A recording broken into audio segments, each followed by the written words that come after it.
Welcome to our channel. Today aloo chapati எப்படி செய்யலாம்னு பார்க்கலாம். 2 ஸ்பூன் கடலெண்ணெய் ஊற்றிருக்கேன். கடலெண்ணெய் காஞ்சதும் கடுகு, உளுத்தம்பருப்பு, பச்சை கடலைப்பருப்பு போட்டிருக்கேன். இது பொரிஞ்சதும் கருவேப்பிலை, ஒரு பச்சை மிளகா, 4 பல் குட்டி குட்டியாக கட் பண்ண பூண்டு சேர்த்து வதக்கிக்கிறேன். அப்புறம் ஒரு வெங்காயம் சேர்த்து வதக்கிக்கிறேன். பெருங்காயம் ஆட் பண்ணிக்கிறேன். இதை வதக்கிட்டு 1 ஸ்பூன் மிளகாத்தூள், கொஞ்சமாக மஞ்சள்தூள், 2 ஸ்பூன் கொத்தமல்லி தூள், 1 ஸ்பூன் கரம் மசாலா, தேவையான அளவு உப்பு போட்டுக்கிறேன். உப்பு போட்டுட்டு நல்லா இதை வதக்கிக்கிறேன்.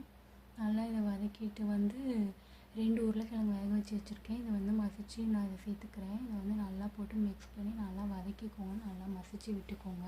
இதை கொத்தமல்லி தழை போட்டு ஓரமாக எடுத்து வச்சிடலாம். இந்த சப்பாத்திக்கு மாவு பேசி வச்சுருக்கேன். இதை கொஞ்சம் கட்டியாக தீத்தி இதில் நான் ஸ்டஃபிங் கொஞ்சம் வச்சு இந்த மாதிரி ஃபோல்ட் பண்ணிக்கிறேன். இதை கொஞ்சம் மாவு போட்டு நல்லா இந்த மாதிரி தீத்தி எடுத்துக்கோங்க. இதை நம்ம தோசை சட்டியில் இல்லை சப்பாத்தி சட்டியில் போட்டு 2 பக்கமும் நல்லா எண்ணெய் சுட்டு எடுத்தோன்னா ஆலு சப்பாத்தி ரெடி. இந்த வீடியோ பிடிச்சிருந்தா மறக்காமல் சப்ஸ்கிரைப் பண்ணிக்கோங்க.